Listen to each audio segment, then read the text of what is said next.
Olá, pessoal! Hoje o Movinfra está aqui no Palácio do Planalto com o subchefe de articulação e monitoramento da Presidência da República, Maurício Muniz. Nós vamos bater um bate-papo sobre PAC, Programa de Aceleração do Crescimento, e é o novo PAC, né, Maurício? Isso. É assim que a gente fala, então, é o novo PAC. Antes da gente conversar, deixa eu só ler o currículo aqui do Maurício, mas é muito extenso, pessoal, então eu vou dar uma resumida aqui, porque o Maurício já fez de tudo nesse governo federal. O Maurício é mestre em Administração Pública e Planejamento Urbano, é graduado em Administração Pública pela FGV, trabalhou na presidência entre 2003 e 2011, foi subchefe adjunto de Articulação e Monitoramento. Ele também foi secretário do PAC no Ministério do Planejamento entre 2011 e 2016, cuidou do PAC 2, do Programa de Investimentos do Minha Casa Minha Vida, e em 2016 foi ministro dos Portos e posteriormente atuou nos governos estaduais de Minas Gerais e Bahia, no monitoramento de projetos estratégicos. Maurício, muito obrigada pela participação aqui no nosso bate-papo do Movinfra. Vamos começar falando, então. Esse é o novo PAC, que seria a terceira edição do PAC, né? A gente teve o PAC 1, o PAC 2 e agora surge o novo PAC. Me explica um pouquinho a diferença desse novo PAC, o que tem de novidade? Natália, primeiro preciso te agradecer a oportunidade de estar falando com você e com seus associados, né? Extremamente importante conversar com um público tão selecionado e tão, né, com uma participação tão grande, né, na área de infraestrutura. Então, te agradecer. Aí eu vou fazer uma correção. Por favor. Na verdade, nós tivemos 3 edições do PAC. O PAC 1, que foi 7 a 10, o PAC 2, que foi 11 a 14, e depois em 15, a presidenta Dilma ela não quis chamar de PAC 3. Então ficou PAC 15 e 18. Mas o presidente Lula quis que esse PAC não fosse simplesmente uma reedição dos outros PACs, né? Que ele fosse um PAC com características novas, por isso, novo PAC. E o que ele tem de diferença? Eu vi uma parte que assim, me chamou muita atenção, que eu acho que, para além das obras, que é algo que a gente está bem acostumado em ver nos PACs anteriores, são as medidas institucionais que vieram atreladas a ele. Pode falar um pouquinho para a gente dessas medidas? Posso falar o que tem de novo? Pode. Já que você falou, né? Então, ele é um novo PAC e é um PAC novo. Né? Então, o que ele tem de novo? Primeiro, ele começou de uma forma diferente. Ele começou com uma forte interlocução com os governadores. Os outros PACs, os 3 outros, a gente sempre construiu a partir da perspectiva do governo federal. Então, você chamava os ministérios, né, transportes, energia, Ministério da Integração, e via as principais obras que esses ministérios elencavam. Né? Dessa vez a gente começou diferente, começou com uma interlocução muito pesada com os governadores. Então, ele foi construído numa perspectiva bastante de integração nacional, das principais obras de cada estado. Né? Ele já partiu com essa, então, a primeira diferença. A segunda diferença é que ele está mais adequado ao momento que a gente está vivendo. Não tem uma questão da transição ecológica ou da transição energética muito forte, né? Só para dar um exemplo, né? Para não ficar só no discurso assim. Nos outros PACs, por exemplo, na área de energia, você tinha a maior parte dos empreendimentos de geração de energia elétrica eram usinas hidrelétricas, OHS. Belo Monte, Santo Antônio, Geral e outras grandes, né, usinas hidrelétricas. Nesse PAC a gente tem só uma usina hidrelétrica. Você pegar a carteira lá e você tem mais de 200 fotovoltaicas, você tem mais de 120 eólicas, então ele uma característica completamente diferente. Né? E assim nas outras áreas também você tem algumas inovações que caracterizam um PAC diferente. E tem também uma preocupação, né? Ele está bem alinhado com a questão da transição ou da transformação ecológica, agora é o nome, né? E da neoindustrialização também, que é outro nome de moda, né? Que assim, como é que você faz, né? Volta a ter uma industrialização em patamares diferentes, né? Então ele está super alinhado com os programas, principalmente do MDIC, né, de neoindustrialização. Então, tanto a questão da transição ecológica quanto da neoindustrialização, são mudanças importantes. E essa que você falou, para não deixar de responder, que são as medidas institucionais, né?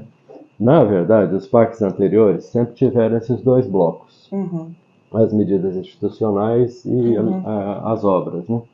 Mas é claro que a imprensa e a população sempre dá mais importância para a questão das obras, mas sempre teve. Mas nesse eu acho que talvez esteja mais organizado e reforçado. Né? Que a ideia é assim, não adianta você ter um conjunto, um portfólio grande de obras, se você não tem as condições para que elas ocorram. Então, dessa vez a gente divulgou talvez um pouco mais e agrupou, né? Elas estão divididas em 5 categorias, que são as condições para poder fazer as obras. Então você tem aperfeiçoamento do ambiente regulatório e do licenciamento, né, que é fundamental que você tenha, né, aperfeiçoe o ambiente regulatório e aperfeiçoe as regras, né, do licenciamento ambiental. Você tem a expansão do crédito, né, também não adianta você fazer PPP, concessão e não ter as condições de financiamento. Da onde vem, né, o financiamento. Então, tem várias medidas, né, para trabalhar nessa questão. Você tem o aprimoramento dos mecanismos de concessão e de PPP. Acho que depois a gente pode conversar um pouco disso.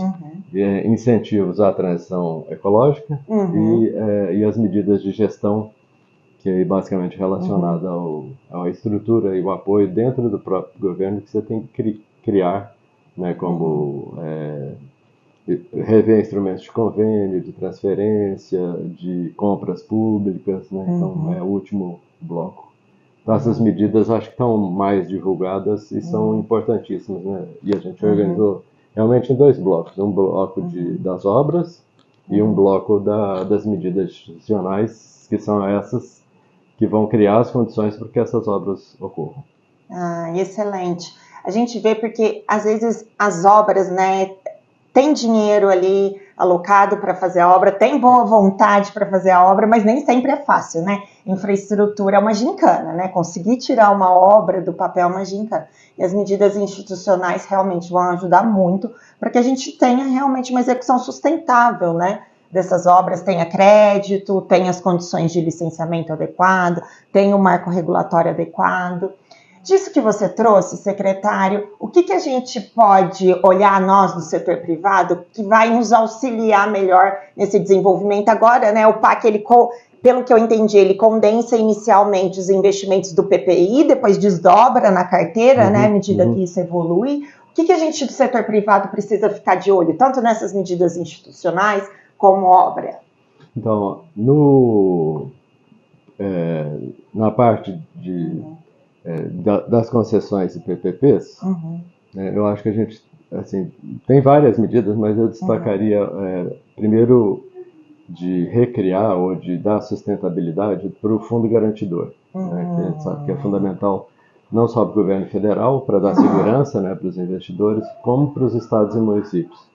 Então a ideia é recriar e deixar forte e sustentável um fundo garantidor que apoie não só as concessões federais, como as concessões dos estados e municípios, que é quem tem principalmente avançado mais em concessões, em PPPs, né? Então, retomar essa ideia é uma das medidas que está lá.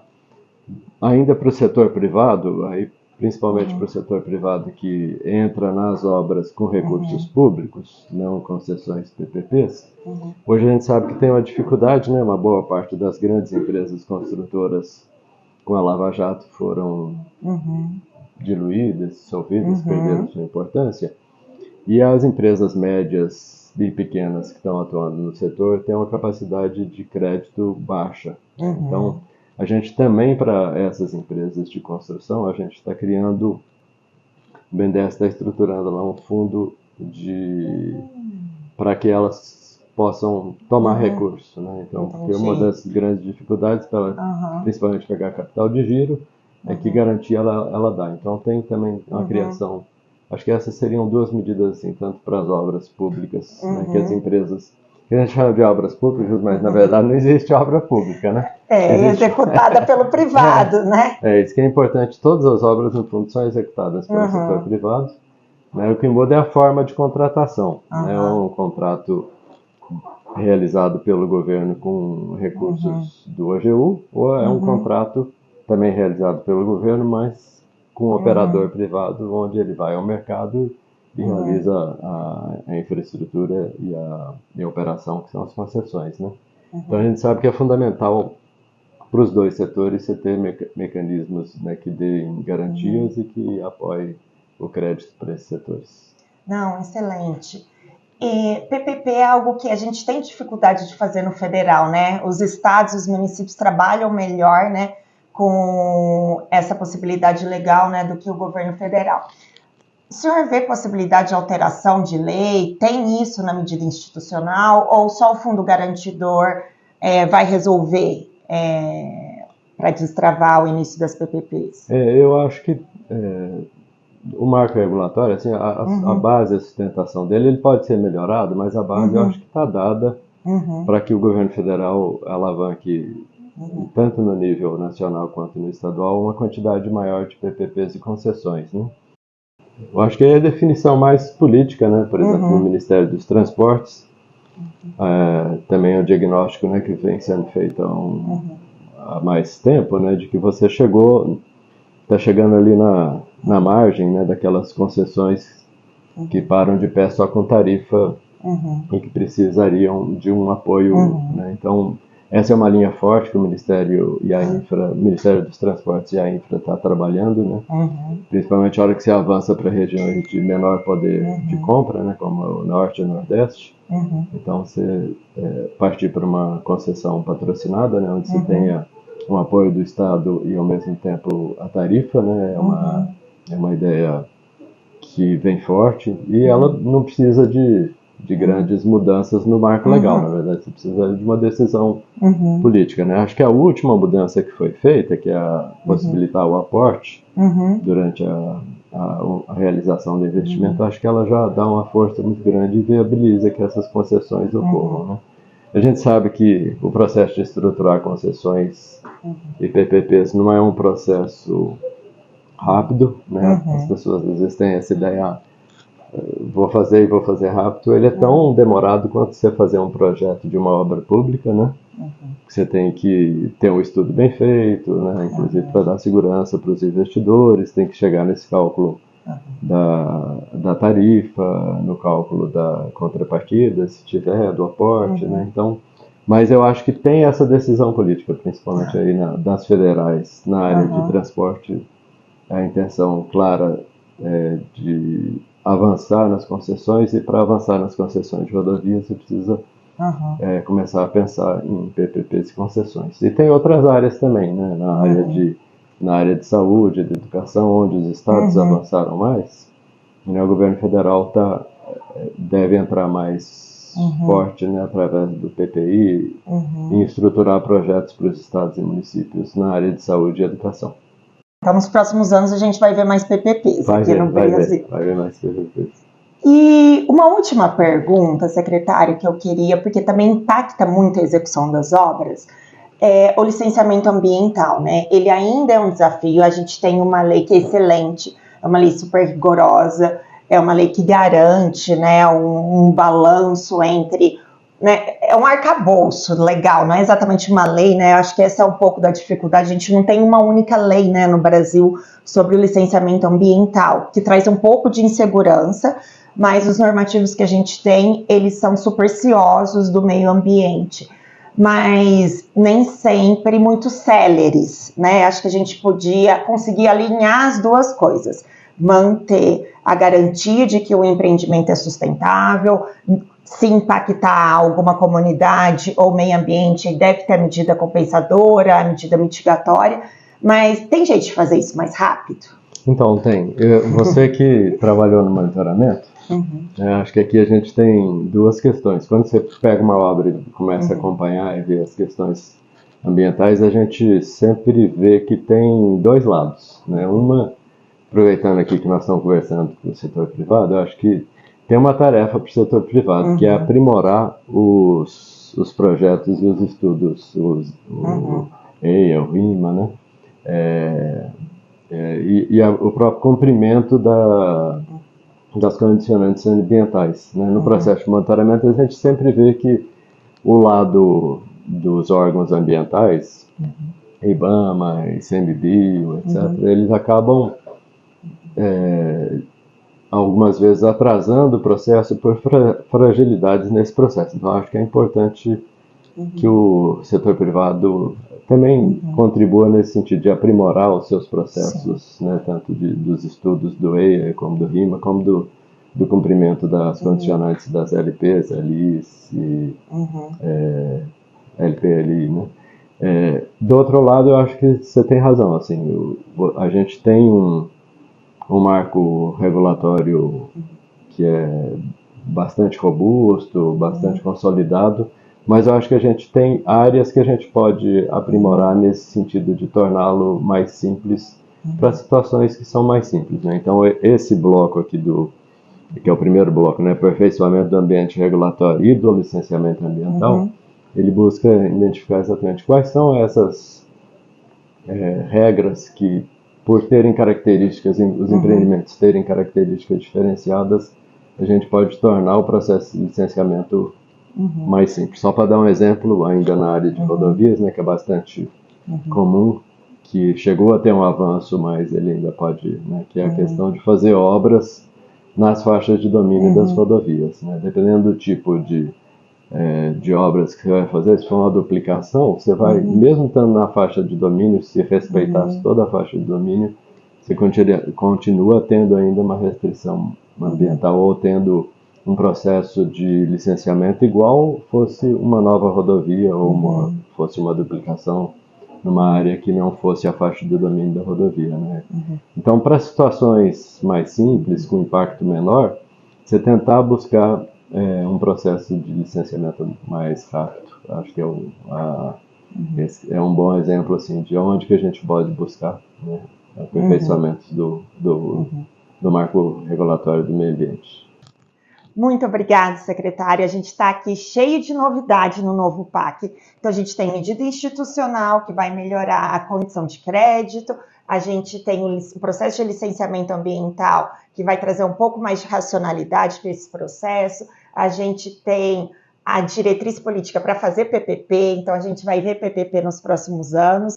Então, estamos super alinhados, secretário. Conte com o setor privado. Muito obrigada. E eu que te agradeço, Natália. Sugeri que todos dê uma olhada no site do novo PAC, para conhecer essas medidas em mais detalhes. São 173 medidas institucionais. Nossa! E são cerca de 12 mil obras. Aí não precisa olhar as 12 mil obras, não, mas vai lá no seu setor ou no seu estado e dê uma olhada e apresente soluções, que nós estamos querendo receber sugestões de aprimoramento. Ah, que legal, eu vi mesmo, o site está incrível, dá para filtrar, gente, então assim, não se assustem com o número, que tem filtro ali no site. E, por favor, acompanhe as nossas redes sociais do Movinfra. Obrigada. Eu que agradeço, obrigado.